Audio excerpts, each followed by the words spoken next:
안녕하세요. 의젓한 중학생 아들을 홀로 키우고 있는 40대 남자입니다. 저는 살아가면서 가장 중요한 것이 사람 간의 신뢰라고 생각합니다. 뭐든 신뢰가 있어야 연애도 하고 결혼도 하고 가정도 꾸리고 일도 할 수 있는 거잖아요. 그런데 세상엔 생각보다 그런 걸 중요하게 여기지 않는 사람들이 많더라고요. 심지어 남을 속여가면서까지 자신의 즐거움을 쫓는 사람도 있었습니다. 그것은 바로 저의 전 아내인데요. 저는 사람 인생이 어디까지 바닥을 칠 수 있는지 여실히 보여준 전 아내, 그리고 그런 아내의 편을 들어준 처갓집 식구들에 대한 이야기를 해보려고 합니다. 그럼 시작해 보겠습니다. 저는 이남 일녀 중 둘째로 태어났어요. 위에는 누나, 그리고 밑에는 남동생이 있었어요. 보통 둘째는 첫째와 막내 사이에 껴서 억울하고 서러운 일만 당한다라고 생각을 하시잖아요. 그런데 저희 집만큼 예외였습니다. 저희 부모님께서 형제끼린 서로 의지하고 살아야 하고 위아래라는 것이 있으니 꼭 그 부분을 잘 지키고 살아야 한다며 무척 교육을 잘 시켜주셨거든요. 특히나 사람을 속이고 떳떳하지 못한 행동은 절대로 하고 살지 말라는 말씀을 항상 강조하셨습니다.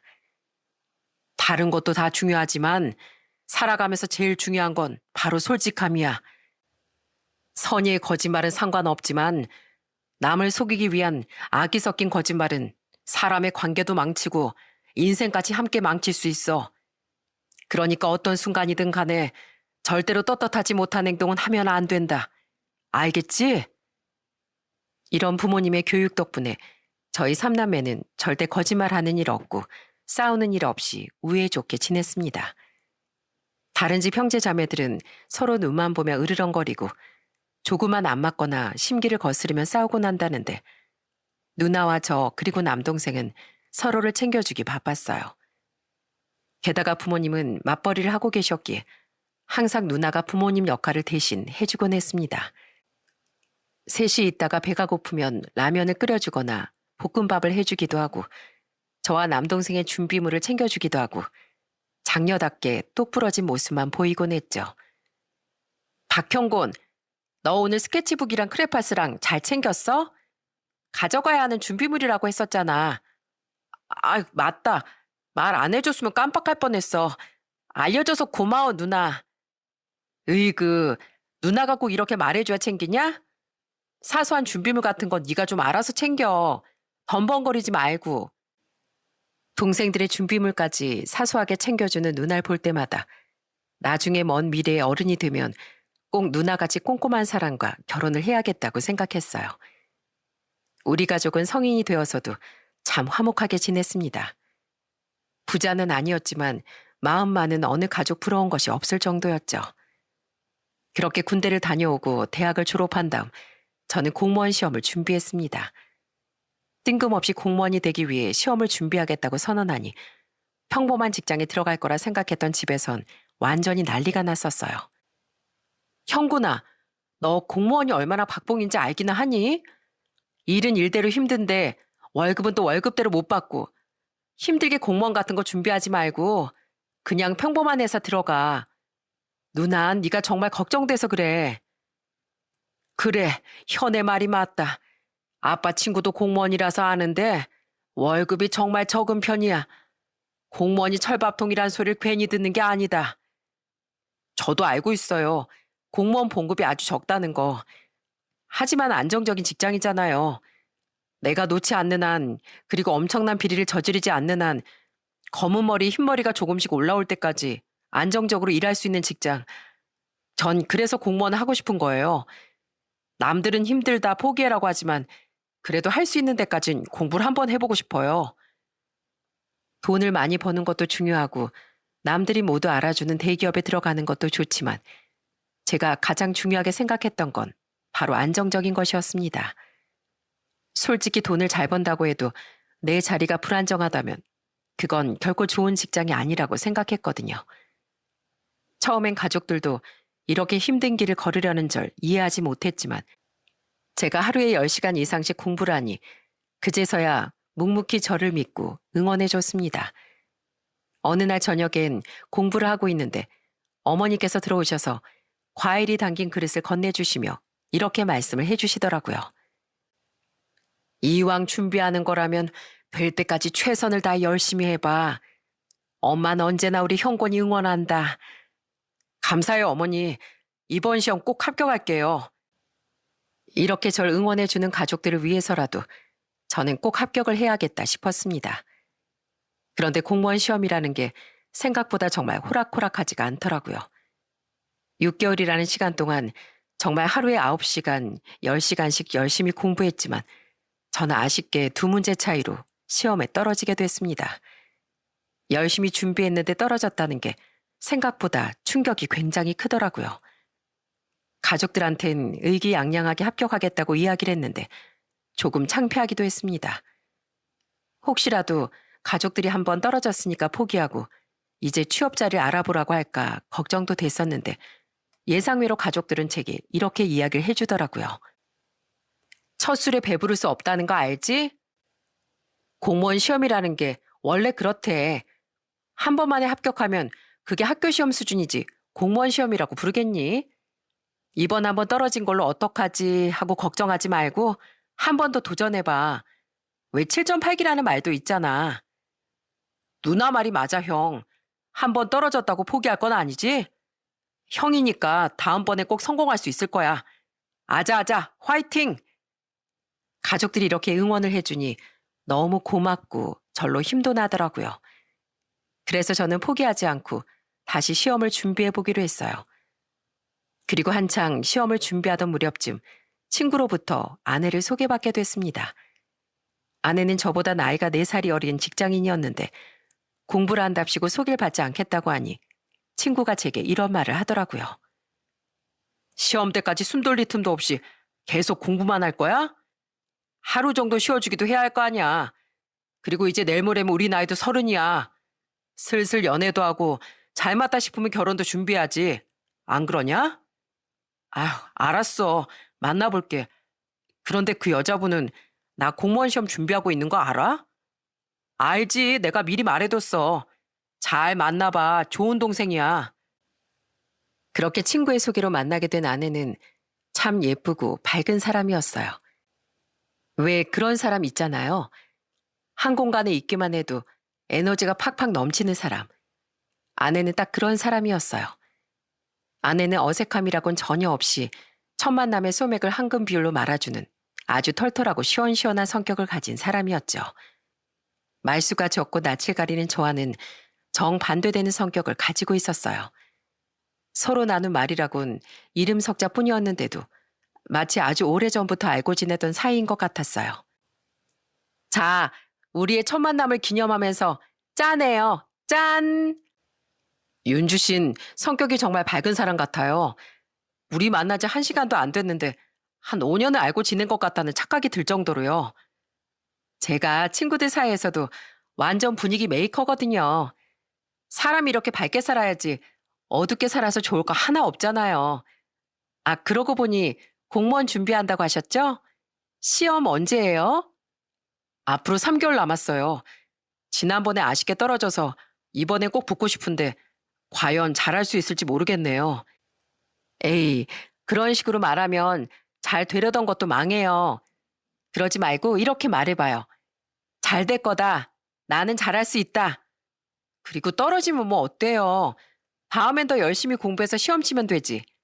시험 치기 전날 말해요. 내가 기운 팍팍 불어넣어 줄 테니까. 고마워요. 윤주 씨가 그렇게 말해줘서 합격할 것 같다는 기분이 드네요. 저는 이렇게 활짝 웃어 보이며 긍정적인 말을 해주는 아내가 참 고마웠어요. 하지만 제가 시험을 준비하고 있었고 무엇보다 반듯한 직장 하나 없었기에 조금만 기다려줄 수 있겠냐고 했어요. 시험 합격하고 직장에서 자리를 잡게 되면 그때 정식으로 고백을 하겠다고 말이죠. 저의 말에 아내는 제가 시험에 붙을 때까지 묵묵히 기다려줬습니다. 아내는 공부에 전념하는 절 위해 맛있는 음료를 사다 주기도 하고 제 시험 일정을 체크해주면서 빠뜨린 부분은 없는지 하나하나 꼼꼼히 다시 읽어보라고 말을 해주기도 하고 정식으로 시험을 치는 날에도 저를 시험장 앞까지 데려다 주기도 했어요. 결국 저는 두 번째 시도 만에 시험에 합격했고 합격한 걸 확인하자마자 아내에게 전화를 걸어 제 마음을 고백했습니다. 저 시험 합격했어요. 결과 확인하자마자 바로 전화한 거예요. 혹시 내가 했던 말 기억나요? 시험 합격하면 정식으로 고백하겠다는 말. 그날 바로 만나자고 고백하고 싶었지만 불안정한 내 상황 때문에 윤주 씨에게 제 마음을 전하지 못했었는데 이제야 이렇게 마음을 전할 수 있을 것 같아요. 저랑 정식으로 만나요, 윤주 씨. 와, 너무 축하해요. 그동안 고생 많았어요. 오늘 파티해야 되는 거 아니에요? 이렇게 만나게 된 저와 아내는 사랑을 시작한 지 딱 1년이 됐을 무렵쯤 결혼을 약속하게 됐어요. 아내와 미래를 함께 한다면 앞으로의 삶은 쭉 웃음뿐이겠구나 생각했거든요. 결혼을 할 시기라고 생각을 하기도 했고 말이죠. 특유의 밝음으로 첫 만남부터 제 혼을 쏙 빼놓은 아내는 저희 식구들의 마음도 한 번에 사로잡았습니다. 처음 인사를 오던 날 저녁상을 차리는 어머니의 곁으로 다가가 그릇 나르는 걸 돕기도 하고 식사 후에는 스스로 고무장갑을 끼고 설거지를 하겠다고 나서기도 했어요. 아이고, 아가씨, 당장 고무장갑 벗어요, 얼른. 괜찮아요, 괜찮아. 내가 나중에 하면 돼요. 저도 같이 밥 먹었는데 아무것도 안 하고 앉아만 있는 건 예의가 아니죠, 어머님. 제가 설거지 좀 도와드릴게요. 집에서도 항상 밥 먹고 나면 제가 설거지 먼저 하고 그랬어요. 어머닌 시키지 않아도 살갑게 행동하는 아내를 굉장히 마음에 들어 하셨습니다. 게다가 누나랑도 죽이 참 잘 맞았어요. 누나는 공방에서 직접 팔찌나 반지 같은 걸 만들어 끼는 걸 좋아했는데 마침 아내도 그런 취미가 있었거든요. 아내는 누나의 손목에 끼워진 팔찌를 보고서 웃으면서 이렇게 말했습니다. 언니, 혹시 이거 직접 만드신 거예요? 어디서 만드셨어요? 우리 집 앞에 있는 공방에서 만들었어요. 제가 이런 거 만드는 게 취미라서. 와, 언니 저랑 취미가 똑같으시네요. 저도 이런 거 만드는 거 좋아하거든요. 반지도 직접 만들고 팔찌도 만들고. 다음에 공방 가시면 저도 꼭 데리고 가주세요. 오, 정말요? 나랑 취미 비슷한 사람 아직까지 한 번도 못 만나봤는데 다들 돈 주고 사면 되지. 뭐하러 귀찮게 일일이 만드냐고 하더라고요. 괜히 반갑네요. 첫 만남에 이렇게 생글생글 웃으며 가족들에게 살갑게 말을 붙이는 아내를 가족들은 모두 마음에 들어 했습니다. 그리고 저도 처갓집에 인사를 드리러 장모가 살고 계시는 지방으로 향했어요. 장인께선 아내가 5살이 되던 무렵 세상을 떠나셨고 그 시간 동안 장모 혼자 처형과 아내를 키우셨다고 하더라고요. 장모는 절 보자마자 팔짱을 딱 끼고선 이렇게 말했습니다. 자네 우리 윤주 손에 물 한 방울 안 묻히고 행복하게 해줄 자신이 있어? 아이 엄마도 참 무슨 그런 걸 물어봐. 예비사이 부담스럽게. 엄마라면 당연히 딸내미 시집 보내기 전에 이런 거 정도 물어봐야지. 내가 너를 얼마나 곱게 키웠는데 이 정도 질문은 기본이지. 네, 자신 있습니다. 절대로 저한테 시집 온 거 후회하지 않도록 행복한 사람으로 만들어줄 생각입니다. 절대 눈에 눈물 한 방울 나지 않도록 남편으로서의 역할에 최선을 다하겠습니다. 말만 번지르르하게 하는 게 아니라 정말로 자신이 있었습니다. 3개월간 절 묵묵히 기다려준 사람인데다 1년 동안 만나면서 단 한 번도 싸운 적도 없었고 또 잘해줘야겠다 하는 생각만 들었던 사람이었기에 결혼을 하고 나서도 행복하게 해줘야지 하는 생각뿐이었어요. 장모는 그런 절 보고서 웃으며 이렇게 대답해 줬습니다. 그래, 그렇게 자신 있게 대답해야 나도 안심하고 딸내미를 보내지. 보다시피 우리 집에 남자가 없어. 애들 아빠가 사고로 일찍 세상을 떠나버렸거든. 혼자 힘들게 키운 아이들이다 보니 좀 불안하기도 한 마음에 이렇게 물어보는 거니까 너무 기분 나쁘게 생각하지 말게. 알겠지? 네, 장모님. 제가 앞으로 아들 같은 사이가 될 수 있도록 정말 최선을 다하겠습니다. 그렇게 저희는 부부가 됐고 결혼한 지 1년 만에 사랑스러운 아들을 낳아 가정을 꾸릴 수 있었어요. 책임져야 할 가족이 생긴다는 건 그만큼 어깨가 참 무거운 일이더라고요. 아버지께서 그동안 어떻게 살아오셨는지 알 것도 같아 괜히 존경스럽기도 했고 말입니다. 저는 구청에서 일을 하게 됐는데 악성 민원인들로 인해 정신적인 스트레스를 받아도 가족을 바라보면 하루 내도록 쌓였던 스트레스가 눈 녹듯 사라지곤 했어요. 아내는 항상 힘들어하는 제 어깨를 토닥이며 이렇게 말해주곤 했습니다. 당신이 있어서 우리 가족이 잘 먹고 잘 살 수 있는 거 알지? 나 육아휴가 끝나고 나면 당신 어깨에 올려져 있는 짐 좀 덜어줄게. 항상 고마워 여보. 오늘 애기 자고 나면 우리 오랜만에 야식에 간단하게 맥주나 한잔 할까? 안 그래도 오늘 맥주 한잔 마시면 딱 좋겠다 싶은 날이었는데 부분 일심동체라더니 그 말이 딱 맞나 봐. 좋아, 맥주 내가 가서 사올게. 바쁜 하루의 끝에 함께 할 수 있는 사람이 있다는 건 정말이지 행복한 일이었어요. 그리고 정신없는 와중에도 저는 결혼 전 했던 약속을 지키기 위해 일주일에 두세 번씩은 꼭 장모에게 전화를 하곤 했어요. 비가 오면 비가 오는 대로 또 바람이 불면 바람이 부는 대로 사소한 일 하나까지도 챙겨가며 연락했고 생신 때가 되면 조용히 계좌로 용돈을 보내드리기도 했습니다. 월급이 그렇게 넉넉한 편은 아니었기 때문에 많은 액수를 드리진 못했지만 말이죠. 그래서였을까요? 그 액수가 장모는 못내 불만인 듯 보였습니다. 다른 집 사이들은 100만 원, 200만 원씩 쓰라고 턱턱 보내주고 해외여행도 보내준다는데 자네는 언제쯤 나 해외 구경 시켜주고 용돈도 넉넉하게 줄 건가? 친구들이 물어봐도 우리 사이인 공무원이야. 뭐 이거 하나밖에 자랑할 게 없잖아. 친구들한테 신나게 자랑 좀 할 수 있게 만들어 줘봐. 저도 마음 같아선 해외여행도 보내드리고 싶고 용돈도 통 크게 드리고 싶은데 지금 집사람이 육아휴직 중이라 저 혼자 돈을 버는 상황이어서 생활하기가 조금 빠듯하네요, 장모님. 다음에 상황 좀 여유로워지면 그땐 꼭 해외여행도 보내드리고 용돈도 자랑하실 수 있을 정도로 넉넉하게 드리겠습니다. 저의 말엔 틀린 게 하나도 없었습니다. 아내가 돈을 벌지 않고 있는 상황이었기 때문에 저 혼자 외벌이론 장모에게 액수가 큰 용돈을 드릴 수도 원하는 해외여행을 보내드릴 수도 없었어요. 그래서 언제나 다음을 기약해야 했습니다. 특별한 날만 드리는 용돈인데 좀 넉넉하게 드릴 수도 있지 않느냐 하시는 분들도 계실 거예요. 하지만 얼마 되지도 않는 월급이라 허리띠를 넉넉하게 졸라야만 세 식구가 그나마 편안하게 생활을 할 수 있었어요. 그렇게 시간이 흘러 아이가 딱 3살이 되던 무렵에 아내는 육아휴직을 끝내고 복직을 했습니다. 그런데 복직을 한 지 1년도 되지 않아 갑자기 제게 이런 이야기를 하더라고요. 여보, 나 오늘 회사에 사직서 냈어. 뭐? 아니, 갑자기 무슨 소리야? 사직서를 냈다니? 나한텐 아무 말도 없었잖아. 아니, 확실히 몇 년 쉬고 나니까 영 일하는 게 적응이 안 되더라고. 아무래도 육아휴직하는 동안 몸이 좀 바뀐 것 같아. 밖에서 일을 하는 것보다 아기 키우면서 집안일하는 게 더 적성에 맞는 것 같다는 생각이 들더라고. 아무리 그래도 그렇지. 아이, 그런 걸 나랑 상의도 없이 혼자서 결정하면 어떡해.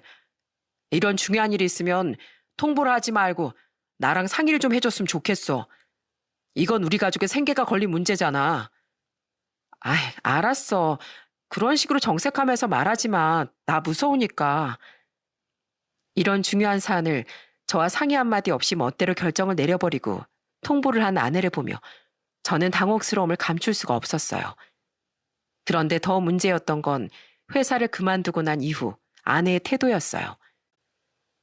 분명히 육아를 하고 집안일을 하는 게 적성이라고 말했던 아내는 집에서 쉬게 되면서 놀고 먹는 배짱이가 되어버렸습니다. 설거지를 하지 않고 싱크대에 그릇을 잔뜩 쌓아놓는가 하면 빨래는 하지도 않아서 산더미처럼 쌓여있고 처리하지 않은 음식물들은 썩어서 집안의 초파리들이 드글드글 끓기 시작했어요. 아내는 그럼 뭘 하고 있었냐고요?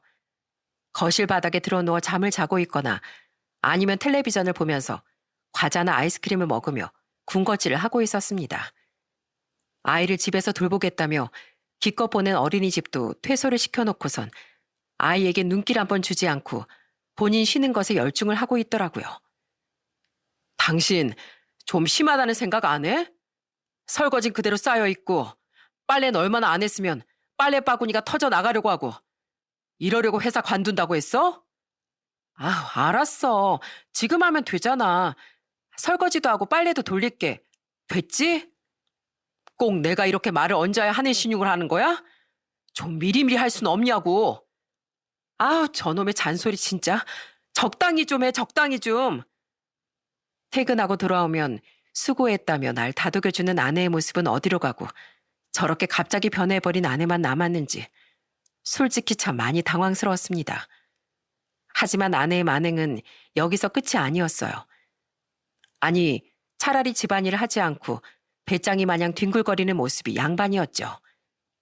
주말이 되어 제가 쉬게 되면 아내는 아침부터 꽃단장을 하기 바빴어요.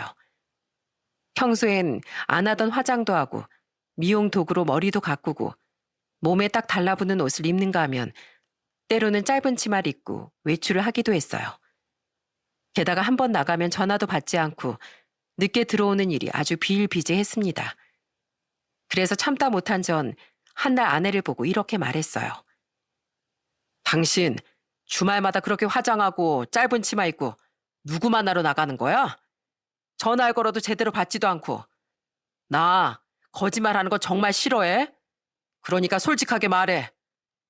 주말마다 친구들 만나서 시내에서 맛있는 것도 먹고 영화도 보고 그런다. 왜? 난 내 친구들이랑 놀지도 못해? 그리고 왜 화장하고 치마 입는 거 가지고 뭐라 그래? 나한테 간섭 좀 하지 마. 간섭? 이게 간섭으로 보여? 나 오늘도 친구 만나기로 했는데 괜히 기분 잡치고 싶지 않아. 오늘 늦게 들어오니까 밥은 알아서 챙겨 먹어. 애 밥도 당신이 알아서 챙겨 먹이고. 여러분들은 이 상황이 납득이 가시나요?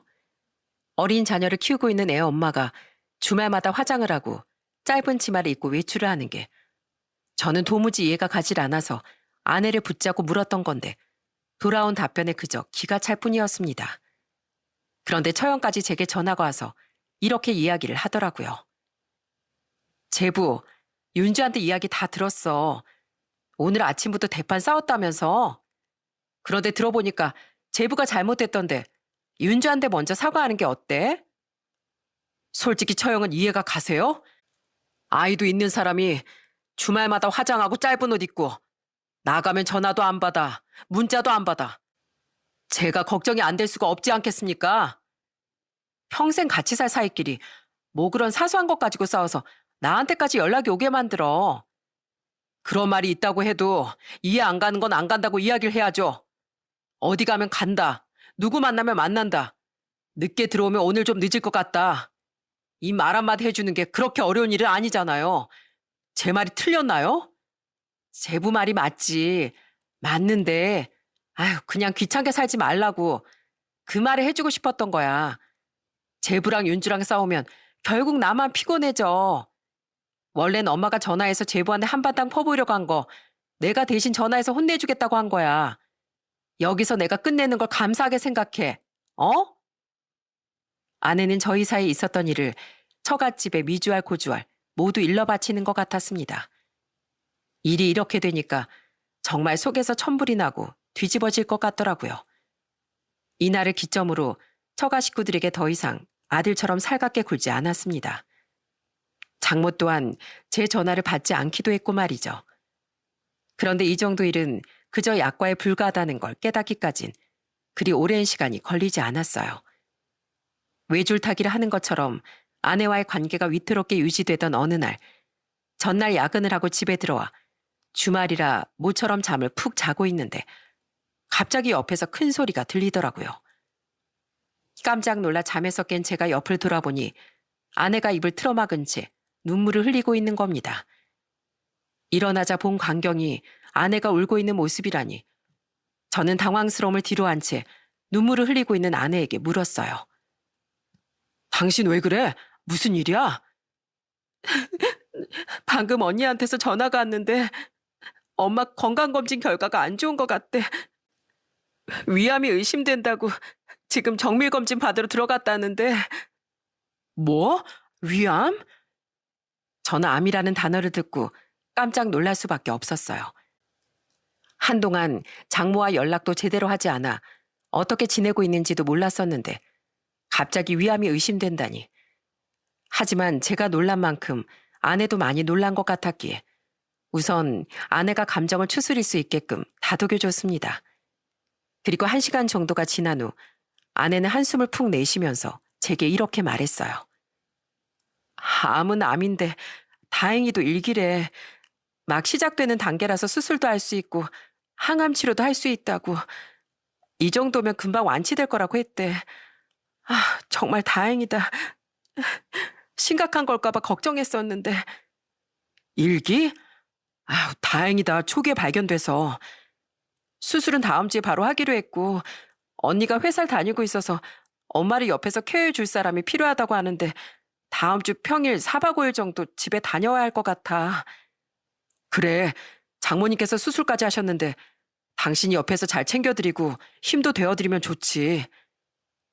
저는 아내가 지방에 있는 처갓집에 다녀온다는 것에 흔쾌히 고개를 끄덕였습니다. 놀러 가는 것도 아니고 장모가 수술을 하고 나서 옆에서 돌봐드리러 간다고 하는데 어떤 사람이 그러지 말라고 하겠나요? 그 후 저희 집에도 이 사실을 알렸습니다. 그런데 제 말을 듣고 있던 누나가 제게 이런 말을 하더군요. 아니, 올케 혼자 집에 가게 두면 안 되지. 하루 연차라도 내서 너도 같이 다녀와. 얼마나 힘들겠어. 초기든 뭐든 간에 어찌됐건 암인데. 올케 혼자 보내지 말고 같이 가줘. 힘들 땐 말없이 옆에 있어주는 게 의지가 되는 법이지. 그래야겠다. 같이 갈 생각은 못하고 있었네.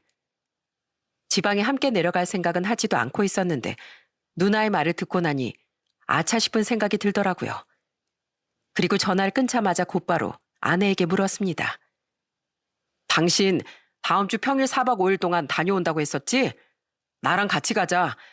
아무리 그래도 내가 사인데 그냥 당신만 보내는 건 예의가 아닌 것 같네. 아니야, 그럴 필요 없어. 이미 기차도 다 예약해뒀고 둘이 가면 애는 누가 봐.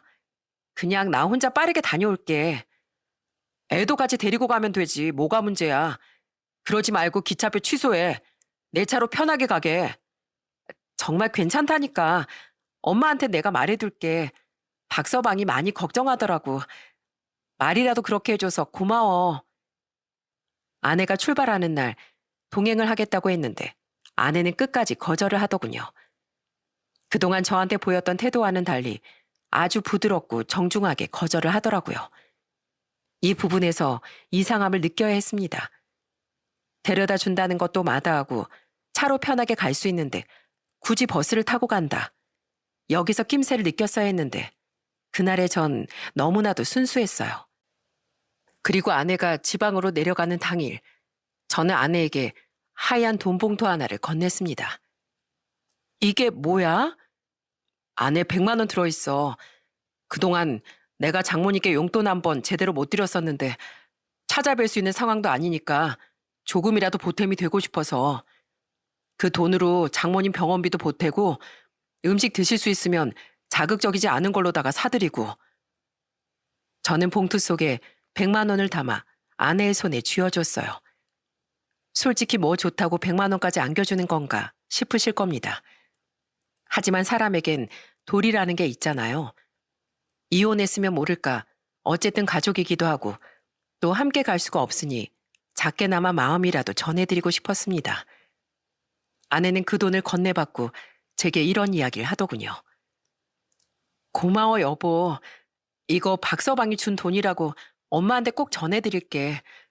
그리고 다녀와서 당신한테 이젠 잘하고 싶어. 당신이 우리 집안을 이렇게 생각할 줄은 몰랐어. 알았어. 조심히 잘 다녀오고 도착하면 문자 한 통이라도 남겨줘. 아내는 고개를 끄덕이며 짐가방을 들고 집을 나섰습니다. 수술은 잘 끝나셨을까? 아프진 않으실까? 장모님이 못내 궁금하긴 했지만 그래도 아내가 옆에 있으니 괜찮겠지 생각했어요. 그렇게 아내는 지방으로 떠났고 몇 시간 후 장모님과 함께 찍은 사진을 한 장 전송해주면서 잘 도착했다는 문자 한 통을 남겨줬습니다. 저는 아내가 출발한 날을 기점으로 연가를 사용해서 아내가 돌아올 때까지 아이와 함께 집에서 시간을 보냈습니다. 그리고 다음 날 오후쯤 뜻밖의 전화 한 통이 걸려왔어요. 전화를 건 사람은 다름 아닌 저의 중학교 친구였습니다. 원래는 전화를 잘 안 하는 친구인데 웬일인가 싶은 생각이 들더라고요. 그리고 그 전화를 받고 저는 너무 놀래서 전화기를 그만 떨어뜨리고 말았습니다. 겨우 정신을 차리고 다시 전화를 들었어요. 야, 웬일이야? 네가 나한테 전화를 다 하고. 야, 형구나. 너 왜 나한테 이혼했다고 말을 안 했냐? 뭐? 아니, 무슨 소리 하는 거야? 나 이혼 안 했어. 이혼을 안 했다고? 이상하네. 그럼 대체 뭐지? 그럼 혹시 니네 처가족의 처남이라든지 형님 있어? 왜? 아이, 무슨 일인데 그래? 나 지금 여기 베트남 다낭에 가족여행 와 있거든. 가족들이랑 같이 밥 먹으러 유명한 식당에 들어와 있는데 난 이 와이프 보고 깜짝 놀래고 말았지 뭐야. 처음엔 긴가민가 했는데 처음 보는 남자랑 팔짱을 끼고 다니더라고. 뭐? 진짜 우리 와이프가 맞아? 맞다니까. 그리고 네 와이프만 있는 게 아니야. 그때 네 결혼식 때 봤던 네 처형이랑 장모님도 함께 있던데 내가 네 결혼식 사회까지 보고 사진까지 다 찍었는데 얼굴을 헷갈렸을 리가 없고 얘가 이혼을 했는데 쪽팔려서 나한테 말을 안 했나 싶어가지고 전화했지. 무슨 소리야. 와이프는 장모님 편찮으시다고 해서 병간호 해드린다고 어제 지방에 있는 친정으로 내려갔는데 나한테 잘 도착했다고 사진까지 찍어서 보내줬었어. 일단 내가 지금 사진 찍어서 보내줄 테니까 맞는지 한번 봐봐. 전 누군가가 내 뒤통수를 한 대 세게 친 것 같은 기분이었어요. 친구가 대체 무슨 말을 하고 있는 거지 싶더라고요. 분명 아내는 어제 친정으로 내려갔는데 베트남 다낭에서 다른 남자의 팔짱을 끼고 있다니 믿을 수가 없더라고요. 아무리 그래도 아내가 제게 그런 거짓말까지 할 린 없다고 생각했어요. 그런데 잠시 후 친구가 보내준 사진을 보고 심장이 차갑게 식는 듯한 느낌을 받았습니다. 그 사진 안에는 누가 봐도 아내처럼 보이는 여자가 옆에 앉은 남자에게 웃음을 띠며 먹을 것을 떠먹여주는 장면이 담겨 있었어요. 그리고 친구는 사진을 보내자마자 다시 제게 전화를 걸어 이렇게 물었습니다. 내가 잘못 본 거 아니지? 어, 네가 잘못 본 거 아니야. 우리 와이프 맞아. 휴대폰을 쥔 손이 사시나무 떨리듯 덜덜 떨려왔습니다. 언제부터 외도를 저지르고 있었던 건지, 아니 그 전에 왜 거짓말을 한 건지 도무지 이해할 수 없었어요. 여러분, 그런데 그거 아시죠? 사람이 너무 화가 나면 되려 더 이성적인 사람이 되고 차분해진다는 걸. 저는 어쩔 줄 몰라 하는 친구에게 이렇게 말했습니다. 혹시 괜찮으면 계속 사진 보내줄 수 있어? 영상도 괜찮고 동선 겹치는 대로 보내주면 좋을 것 같은데. 그래, 알았어. 다행히도 우리랑 조금 떨어져서 있기도 하고 내가 선글라스를 끼고 있어서 네 와이프는 나 못 알아보는 것 같으니까 동선 겹치는 대로 사진 아니면 영상 찍어가지고 보내줄게. 그런데 너 괜찮냐 정말? 괜찮아. 고맙다. 이렇게 이야기해줘서. 동선 안 겹치면 무리해서 안 찍어줘도 괜찮으니까 되는 대로만 보내줘. 그렇게 저는 전화를 끊었습니다. 그런데 참 희한하게도 친구와 아내는 계속해서 동선이 겹친다고 하더군요. 제 휴대폰으로 날아오는 사진들과 영상들은 정말 가관이었어요.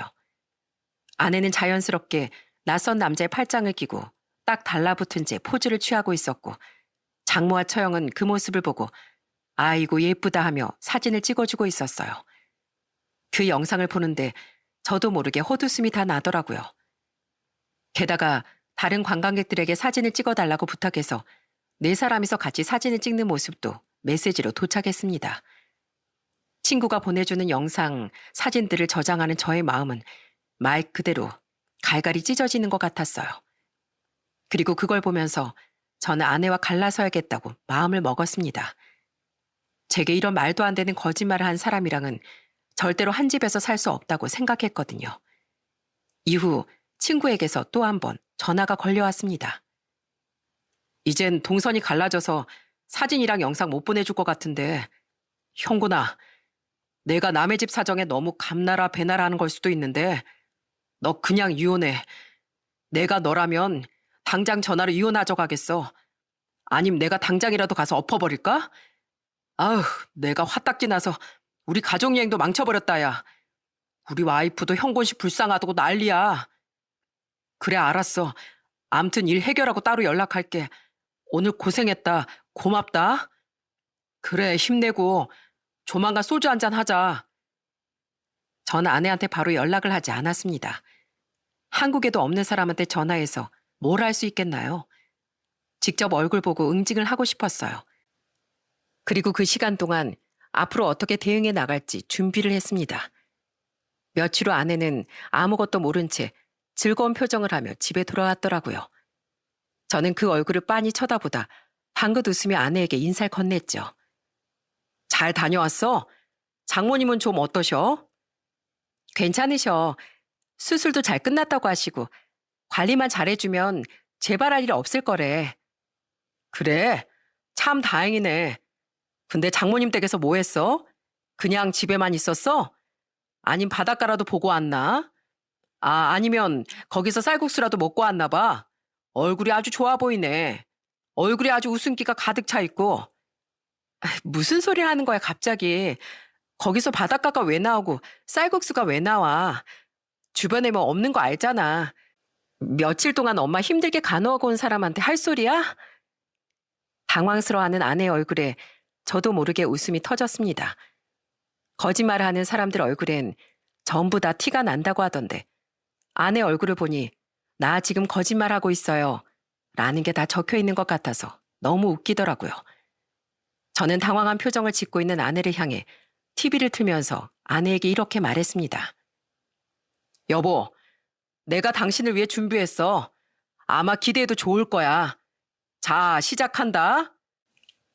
아내는 그 영상을 보자마자 뒤로 거꾸러지고 말았습니다. 네, 맞습니다.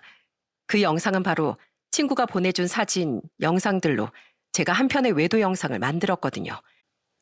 유튜브에 나오는 영상들처럼 음악을 넣어주며 아주 행복해하는 모습들, 장모와 처형이 그 상간남에게 우리 사위 말하는 모습들, 아내가 다정하게 애정행각하는 모습들 모두를요. 어때? 내 편집 실력이. 아주 사진발 잘 받으라고. 여기 좀 봐봐. 내가 뽀샵도 해줬는데 마음에 들어? 여보, 당신이 이걸 어떻게... 분명 당신 한국에 있었잖아. 근데 이걸 어떻게 찍었어? 말도 안 돼. 이래서 사람은 죄를 짓고 살면 안 되는 거다. 이 분리수거도 안 된 여자야. 난 좋은 게 좋은 거라고. 그래도 미워도 내 장모니까 걱정돼서 병원비에 보태라고 돈까지 쥐어줘서 보내줬더니 그 돈으로 해외여행을 갔다 와? 그것도 네 상간남이랑? 아내는 제게 미안하다고 사과를 하지도 그렇다고 발뺌을 하지도 않았어요. 아주 아무렇지 않다는 듯 본인이 바람을 피고 거짓말을 쳤다는 걸 인정했죠. 자, 내가 지금까지 보여준 영상들이랑 사진들에 대해 어떻게 생각해? 변명할 거면 한번 해봐. 당신이 나한테 얘기할 수 있는 건 오늘이 마지막일 테니까 내가 들어는 줄게. 그래, 나 바람핀 거 맞고 당신한테 거짓말 친 것도 맞아. 우리 엄마 암 아니야. 사진이랑 영상에서 봤던 것처럼 아주 건강하셔. 아무튼 들켜서 미안하게 됐네. 들켜서 미안해?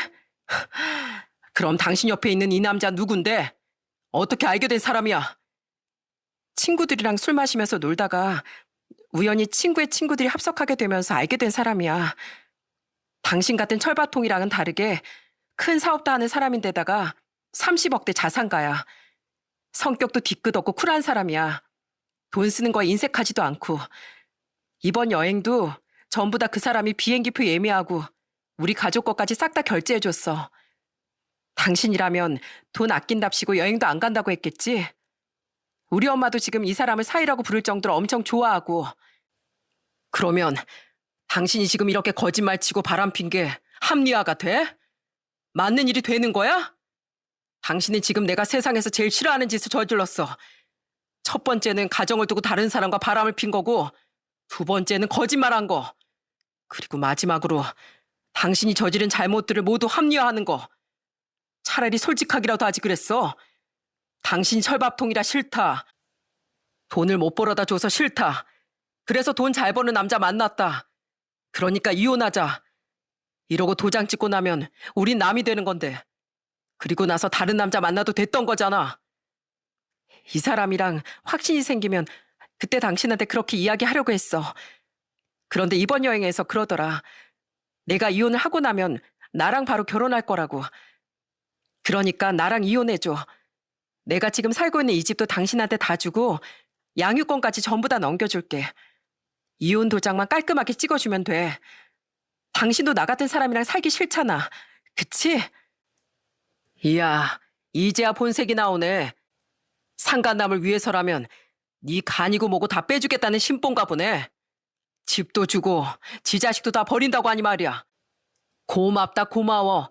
내가 큰절이라도 할게. 조금이라도 일찍 이혼하게 해줘서 말이야. 넌 평생을 불륜녀 꼬리표 달면서 살아야 할 거고 상간남 때문에 가정을 파탄난 죄도 평생 안고 살아가야 할 거야.